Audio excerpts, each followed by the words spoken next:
Alright, I'm going to be changing the pre-filter on my my HEPA air cleaner. This one's made by Honeywell. It's a 17450. They don't make this exact model anymore, but they make similar ones.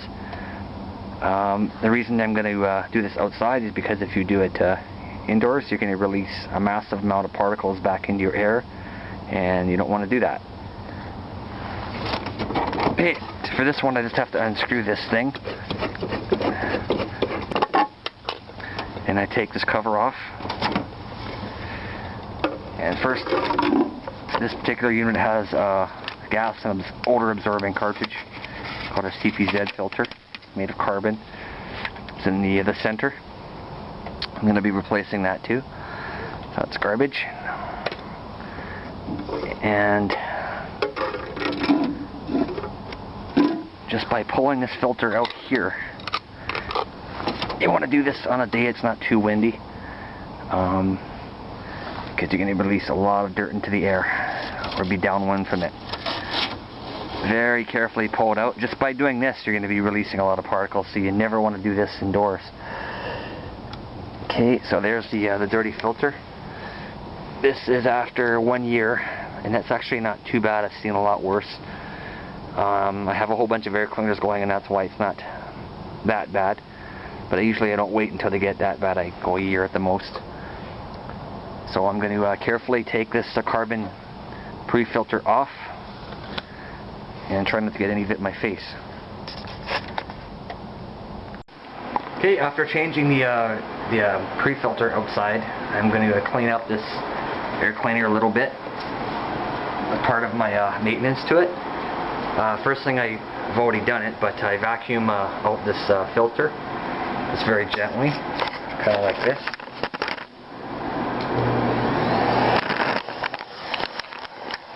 I just vacuum around the edges in a low suction here, turn it up a bit.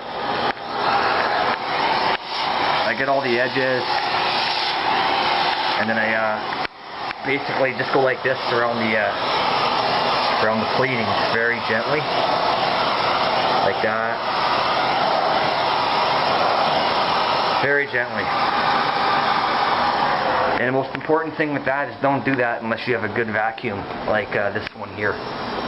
This is a Meal S5 vacuum with a sealed HEPA filter unit. Because if you vacuum out a filter with a regular vacuum, with an inferior filter, or one that leaks, you're going to be you could be pulling microscopic dirt from this filter right through the vacuum bag and through the crappy filter back into your air, so you don't want to do that. If you have one of those permanent type filters, only use one of those if you have a good vacuum, like a Meal, or some other vacuums that are pretty good too, but make sure it's sealed. Yeah, and I don't try to get all the dirt out, just get a little bit of the loose stuff. This filter's actually not bad, it's about 2 years old. And the next thing I'm going to do is I'm going to get a vacuum out inside of here. You can see a little bit of dirt kind of gets around here, so I'll vacuum it out. And like I said, if you don't have a good vacuum like this, just use a wet cloth and then rinse the cloth out very well to get all this dirt and clean it up inside. It's not too bad. There's a little bit of air bypass on this filter because where this filter goes right against the plastic there, it's plastic against plastic, so it's not an airtight seal, so some air does bypass, not too much. Same with the lid here, it's plastic on plastic, so some air does kind of go around the filter. And these filters aren't perfect, they're pretty good, but they're not certified to HEPA specs, so some of the air does, if it's not totally sealed around here, it'll go around the plating. But I said before, that's not critical in a home air cleaner, but it is critical in a vacuum because you are vacuuming them up concentrated dust and dirt from the floor and everywhere. So you don't want to be spewing into the air. But any dust that just does miss will hopefully get recirculated, and you know, a lot of it does go through the filter, so it does do a pretty good job. So I'm going to wrap this new carbon filter around, and that's pretty much it, and it's done. And I'm also, this model has a CPZ filter. This is a carbon filter. I got a brand new one here. I'm going to put it inside. It goes right in the middle like that. It absorbs odor, some gases and stuff. These are discontinued, so I have to get them on eBay. or there's companies that make aftermarket ones, but it works not bad. Not as good as those can filters for odor, but it works good. Something else I'm going to mention is this filter is about 2 years old. The life expectancy can vary from 1 to 5 years, and I kind of just judge it on how the filter looks and how much airflow is coming out of it. I have a whole bunch of air cleaners going, so my filters do last longer because I got like 6 air cleaners going, and it's a non-smoking, no pet apartment, so my filters will last longer than most people. The average person, if you have just one air cleaner in a large house, you might get only a year, maybe 2 out of it. I push mine to about 5 years because I take good care of them. Like I say, I always pre-filter it, and I don't go by the filter change indicator at all. I just kind of look at it and kind of judge. But in general, I don't go more than 5 years on any filter, no matter what.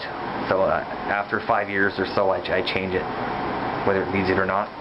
And this gas and odor absorbing filter, I change that at least every year, no matter what.